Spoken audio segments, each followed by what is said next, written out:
Get in there. Ouch. That was my fault. That was Tony. Yeah. Dale, can you just talk to us about how you're feeling, and your fans want to know about your health and how you're feeling coming back to the car today? The mic's down. I feel I'm feeling great, and real nervous about getting in the car just because I haven't been in a car in a really long time. I've only drove at Richmond last year in 24 months. That was the only time I've been in a race car. So I did come over here a couple months ago and ran about 15 laps when Noah was testing, and that didn't do anything to help my anxiety. So Noah was faster than me, and it just reminded me of how hard it is to drive these cars, how good these guys that drive them are, and how hot and miserable it is inside there. So some of the things that you kind of forget about while you're in the booth and being a broadcaster. So it's a real blessing for me to be able to run at least one race a year and sort of relive my past, and that's kind of why I picked this race at Darlington, because of the throwback weekend, such a great celebration of the history of the sport, and I wanted to be more a part of that. I got to experience it from the broadcast booth last year, and I thought, man, I get to run a race a year. Why don't I just go to Darlington and do something fun with a throwback car and draw some awareness to not only Dad's story, but Ed Negree and Norman Negree, the guys that own that race car that Dad drove in 1975. So, and it's fun to be down in the garage, in and around the other cars, and to understand their stories and what they're all about. And so this should be a fun weekend. Dale, what's it been like since the crash and your family? Things have been great. We've been just, taking some time to ourselves, and things have been very good. So, my wife loves to be at the races when I'm driving. So her and Isla are going to come and be here, and that'll be great. Isla was at Richmond last year. She'll never remember that. She might not remember this race either, but it's fun to have them around, especially when I'm racing and driving. And I'm excited just to be back at a track. This is familiar to me. The faces, the people around the racetrack, the people in the media. It's great to be doing something normal. Hey, Did you take you through the final minutes of when getting off that airplane? I don't want to do that. It was a very scary experience, and we're just happy to be healthy and have our have a weekend like this to look forward to, and just try to get back to doing my job as a broadcaster and working with NBC and all the things that we're excited about and happy about in our lives. Ready to focus on all those things. Where are you mentally? Like, are you afraid to go back on a plane? Are you, and how different is it from getting back in a race car when you've been in plane crashes in a race car and gotten right back in? Yeah, I would say that's that's just a process that we'll go through, and I don't know. I really don't have those answers for you right now, and it's I've got a lot of great people around me that are supportive, and I've got a lot of great contacts of people to be able to help me with any hurdles and obstacles, and I don't foresee any problems. How much about flying again? I don't have any problem with flying again. Is it harder because of the emotion of having Isla, that if you weren't parents and she was, that makes it a little more emotional or difficult for you and Amy? Well, it was a very tough experience to go through, but I try not to really get into that, think about that too much. And things happen for a reason, and you just try to learn from it and move on. And, I'm just, I love my daughter so much and enjoy being around her, and look forward to watching her grow up and experiencing a lot of things with her going forward, and that just made you realize that much more, and so I'm just thankful and ready to live our lives. Dale, Dale, your hard Andrew name Luck is stepped out. royalty in this sport. How much does it mean for you and have the fans see you and so glad that you're here. Is that helping with the healing? I don't understand, some of the things that happen to me in our sport, or the attention, or the interest, or what have you. I try not to really try to make sense of it. But I am surprised, I guess, by the excitement from our supporters about us racing this weekend and being at the track and being in a car, and it builds pressure. I don't want to let anybody down. I don't want to underperform or miss the expectations or miss the mark on where they would like me to run or how they would like me to finish. But so it adds a little bit of pressure. I like to come into these races that I do in this time in my career and just have fun, smell the smells, hear the sounds, just enjoy driving a car, enjoy racing somebody, no matter whether you're racing for first or last. Just enjoy what you miss about it and not get into the competitive side of it. Try not to really pay attention to the stopwatch. It's hard, you get competitive and you want to do well, but try not to make it miserable or put too much pressure on yourself. So that's really the focus for me right now, is just trying to make sure I'm having fun and not making this more difficult than it needs to be. Did you have a moment where you looked up and maybe said something to your dad and said, "Hey, not ready, Dad"? Andrew really decided to hang up the helmet last week. Yeah. You can understand what he's been through, having the quality of life. Yeah. What are your thoughts on that? I thought it was great. Whatever I don't know Andrew. I don't know what was going on in his mind and what he plans to do, and only he knows those things. But everybody has a right to do what they want to do to make themselves happy. 29 years old. That's pretty good for a football career. You got to think about all the years of high school, 2-a-days, practices, college. It's bigger than just his NFL career. He's played football a very long time in his life, and he's at a point now where he wants to go do something different, I suppose. So I applaud it. I think it's awesome, and I expect that some guys want to play longer, some guys don't. It's just not for everybody to run it all the way to the very end and empty the tank. It's not. Not everybody's built the same way. Not everybody's going to do the same thing. So I think it's awesome that he wants to get away and enjoy other things in his life. There's a rumor. Do you feel like you're here for a reason to do good, or to touch people or something? Now it seems like you're around. I just want to enjoy what I'm doing.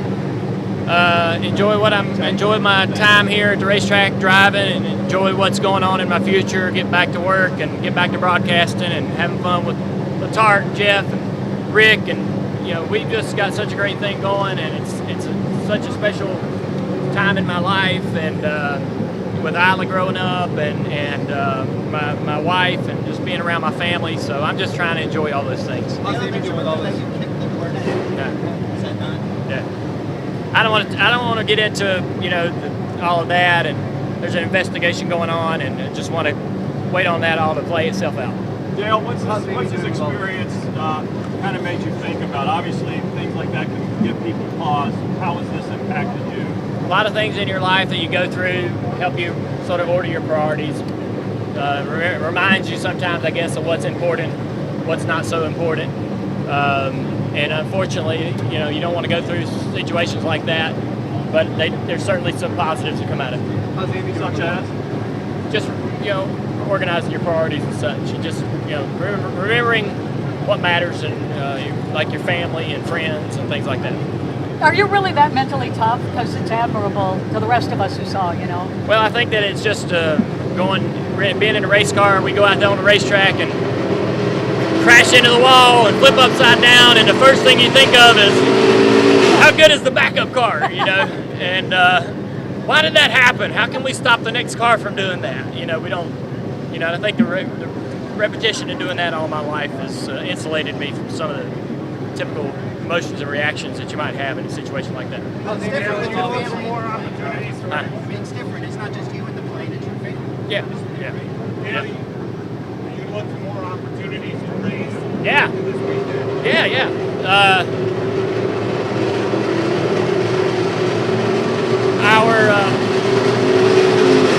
Our Hellman's deal has an option for next year. If they pick that option up, I want to go to Homestead. I think they race at Homestead in March. So it'd be awesome to go race there. How's Amy doing with all this? Amy's doing great. Amy and Isla are doing awesome. We're very, very blessed. Yeah. What's your regular routine like these days since you got out of the car? I mean, what do you do for fun? You know, hunting season's coming up, so I'm practicing my bow in the yard, talking to all my hunting buddies about what we're going to do and not do and how much fun we're going to have. I bought a new simulator for the house, sim rig for racing on iRacing, so I'm excited to sort of get that and get into that. But really, man, it's getting up in the morning and going over to Isla's crib and getting her out of bed. Me and Amy wake up and lay there waiting on Isla to wake up, and as soon as I hear her making noises, I'm running in there to get her out of bed, and she's so excited to see you and excited for what's getting ready to happen in the day and getting her bottle and going through the rest of the day. It's hard to leave her. It's hard to leave her and go do a hobby. You know what I mean? It's hard to prioritize anything over your daughter during just a typical day. So a lot of the times I'm just sitting there with her talking about balls and slides and our pets and whatever else she's seeing around her that she wants to play with and do. So that's, me and Amy just spend a lot of time sort of trying to help her get educated about what's going on around her. Did the fans help you through it? Did your fans help you through the hard part of the beginning? Heard from a lot of people. I just got a lot of great family around me and friends, other drivers and people, just friends, family. Everybody's been very helpful. Dale, What about a backup driver? You plan to run this whole race? Yeah, I'm fine. I wasn't sure, so but my back healed really quickly and got some great treatment and help from some doctors there to get that everything.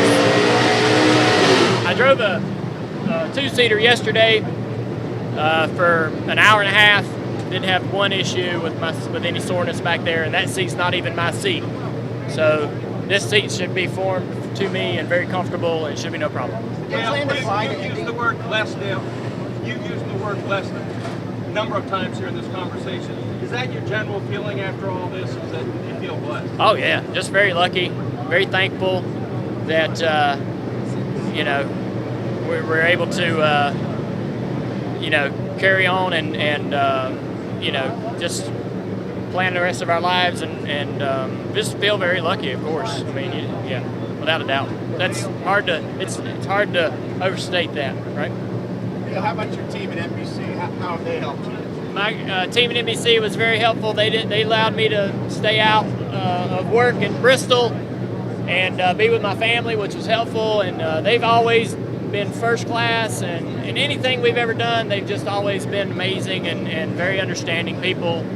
So they're very supportive. Dale, can you tell us some of the pros and cons you weighed for doing this weekend or not doing this weekend? I just felt like getting back to a track, meeting everything head on is the best approach. Just get right back to what you need to be doing, what you want to do. Get this back to living and doing your life the way you want to do it. There's no reason not to. Do you foresee Carson ever taking the stock car route?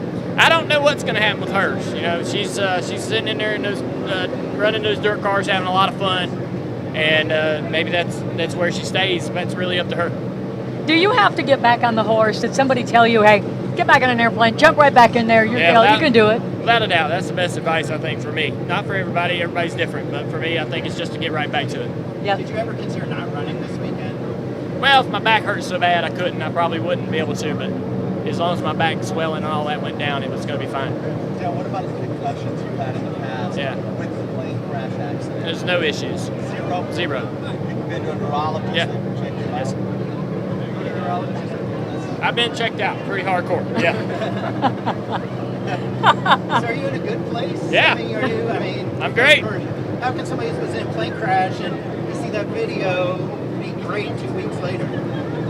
Because I'm here to talk about it. You know, I'm here with all you guys and around a lot of people that I know, and I feel comfortable here. This is, you know, there's nothing better for me than being at a racetrack, and you know, everybody's okay, and we just, you know, we just get to carry on, and you know, there's no point in wasting any time, you know, being upset about it or being sad about it, or we processing it. We're all processing it differently, and I feel better every day, you know, about what I need to be doing tomorrow and the next day. You know, I feel more confident about moving forward in my life and putting that in the distant past. Dale, What's it like to see the video? the cause of the crash, which you're not going to talk about, and I get it. When will you hear about that? And being that it was your plan, you're following that closely, though you're not talking about it. Yeah, the investigation's sometimes a year or 2 years even, so just going to be patient with that. Wait, just wait on that process. What is it like to see the video? I don't want to get into that. I don't want to talk about that. So I don't have any real comment about that. It's been 12 years, Dale, since you raced the 8 car. Yep. Did you have a moment this week where you're like, wow, you know, it's been that long and I'm finally coming back? What surprised me was I hadn't raced here since '99 in the Xfinity car. I know I've run a bunch of Cup races here, but these are so different than the Cup cars. And when Joe Logano ran at Chicago, he said, you know, many times during the week that he just wasn't ever really comfortable till about halfway through the race. It started to click because of the difference in how the Cup cars and Xfinity cars drive. Even this year, it's very extreme between the two. So I think that it's going to be probably halfway through the race before I have any kind of real understanding of what I need to be doing or where I need to be running, and you know, so it's going to be interesting process. Today in these practices, I'm going to flounder. I'm pretty sure it's going to be it's going to be pretty messy. So you know, hopefully sometime in the race it starts to make sense, and I picked a real hard track to go to. I don't know what the hell I was thinking picking this place. It's a throwback weekend. It's hard. It's hard not to want to be a part of it. And but yeah, this was probably the worst track in terms of difficulty and challenge and heat and being uncomfortable that I could have chosen. Are you nervous about the race? Are you nervous? Yeah. Of course. I never was not nervous about driving race cars. I've raced all my life, but I was always, every race, you were just equally as nervous as the last. Leading into qualifying or practice, or can't help but get nervous. It's a very wild experience being inside there. You're such a historian of the sport. What do you think this weekend means to people who are like you, who are fans first? I mean, and what this weekend's evolved into? Yeah, it's been really fun to watch it grow and people take it more seriously. This was my hope when they started talking about the throwback weekend, was that this would sort of take root and become something of a tradition that we would do every year.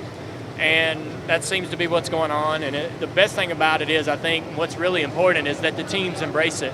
And you see over the years with the Wood brothers and Eric Almirola, Kyle Larson, all these different individuals embracing it and really going full on into it, and looking at Alex Bowman's social media this week, and all the hard push for content that people were creating and delivering on this particular weekend. It's a lot of fun. I mean, Twitter, just as an example, just goes crazy with photos and images and stories, and from all types of people, fans, drivers, people in the industry, people not in the industry. Everybody seems to really ramp up that sort of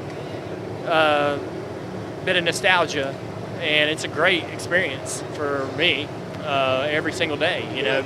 To sort of learn, and I'm learning a lot of things that I didn't know about, and hear a lot of stories that are new stories to me, and so it's been good. Yeah, some of the legends of the sport, including your fellow racers that are still racing. Talk about some of them that reached out to you, the legends before you. How's it been talking to them? Everybody, it's been great to know people care, and know that you got a lot of people that worry about you and care about you. It's just a good feeling. That's all I can really say about that, I guess. But the NASCAR community is a big family, and the drivers go out there and beat on each other and get mad and cuss at each other. But when it all comes down to it, when everybody's working on their charitable initiatives, everybody shows up, everybody pitches in. We all come together when the time is necessary, and when somebody goes through something traumatic or there's a loss or whatever, we all have each other's back. And so I got a lot of great support from drivers and industry folks, and it's been good. We're glad you're okay. Thanks, guys. Yeah, thanks. All right. Thank you.